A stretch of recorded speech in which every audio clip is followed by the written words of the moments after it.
Connecticut's first choice for news. This is Channel 3 Eyewitness News. Good morning, everyone. Thanks for joining us at 7 o'clock. It is Wednesday, July 7th, and we are expecting some hot temperatures and the potential for another round of storms. So let's start with Lorin Richardson, who has all the details in the Early Warning Weather Center. Good morning, Lorin. Good morning, Nicole. Good morning, everyone out there. Yes, we do have another alert for today. It's pretty much like a repeat of yesterday with a heat advisory once again today for most of our state that we could be seeing that heat index 95 to 100 degrees. That's what it could feel like with those temperatures and the humidity combined. So you have to stay cool. This is a dangerous heat condition out there.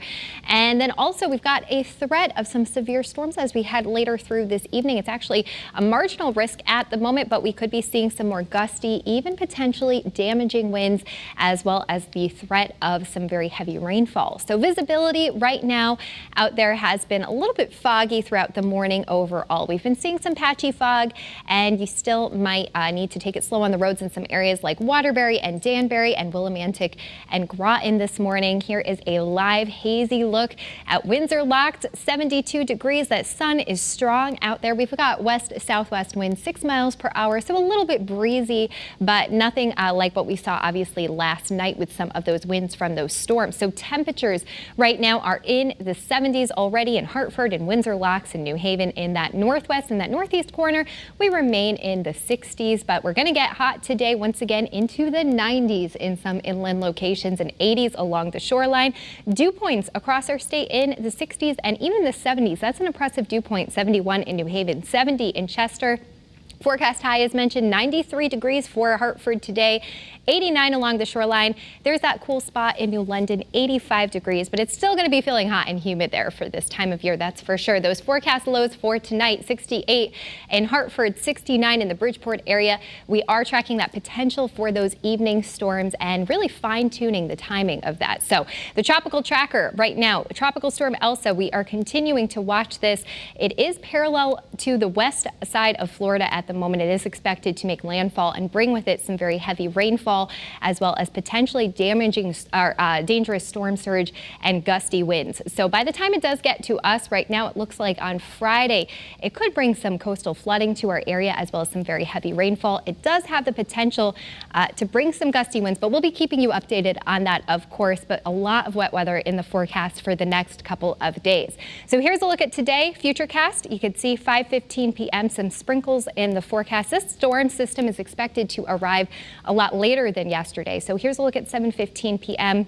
You can see at that time some rumbles of thunder, some lightning passing through our area, as well as the biggest threat once again being those damaging winds entering our area. And then you can also see some very heavy rainfall. It'll be quick, but it's going to be heavy. 8:45 p.m. at this time, eastern portion of our state getting slammed with some of that rainfall, as well as some of those storms. All right, 7-day forecast showing us 80 degrees, so the temperature does drop for tomorrow, but we've got a stalled front bringing us some very wet weather throughout the day. Then Elsa, we are expected to get some impacts from Elsa, whether it is remnants or a tropical storm at the time. But for Friday, 78 degrees as our high temperature. It's going to be a little bit cooler because of a decent amount of cloud cover. For Saturday, 80 degrees looks a little bit unsettled potentially in the afternoon. Sunday in the upper 70s, and also looking like a pretty nice day on Sunday and Monday so far. So we'll be keeping you updated.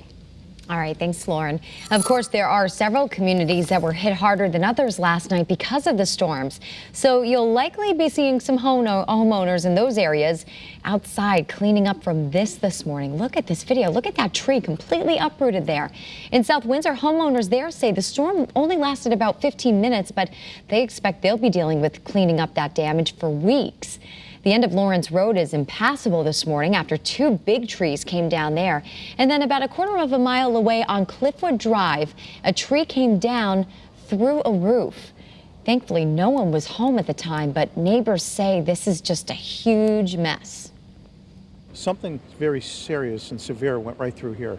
I've lived in this house for 34 years and never seen anything like this, so this was extraordinary. It's crazy when you hear those accounts, right? Someone who's been living there for over 3 decades and just last night's storms did all of this. The storm also left some damage in the neighboring town of Ellington. There you can see in this video a number of trees completely snapped right on right at a farm on Burbank Road. And in Enfield, power lines were smoking for at least an hour right on the corner of Bell and Thomas Avenues after trees and power lines came toppling down. Now to a story we've been on top of for weeks. A surge in the number of juveniles breaking into cars and stealing vehicles. And today lawmakers will be meeting at the state capitol to discuss this issue. Channel 3 Eyewitness News reporter A. Galil has more on what we can expect. I was in my driveway unloading groceries, in and out of the kitchen about 15 feet away. Glastonbury resident Jennifer Sanford is among those who witnessed her car getting stolen out of her own driveway.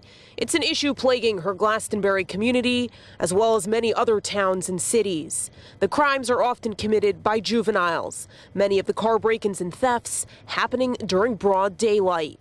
Concerned residents are calling on lawmakers to step up and do more to change juvenile crime policies. I think we need to do a deep dive into the issues that are really at the heart of this and to provide results. Lawmakers will be meeting with law enforcement at the Capitol today to discuss the issue and try to find bipartisan solutions. I am worried about, kids under the age of 18 who are breaking the law, sometimes, more than once, and finding the right response.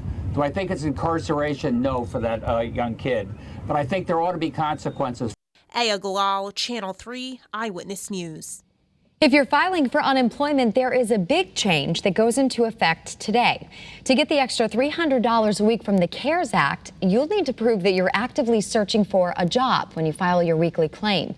That includes employer contacts and proof of job training. Governor Lamont is keeping the pandemic-era program until it expires in September. The most recent numbers show just over 8% of people here in Connecticut are without a job. Thank you so much for tuning in to Eyewitness News this morning on this Wednesday. Remember, you can get news and weather updates anytime on the Channel 3 app, and you're going to want to keep that handy, especially today, as there is that potential for more strong storms tonight. All right, be healthy, stay positive. We'll see you back here tomorrow.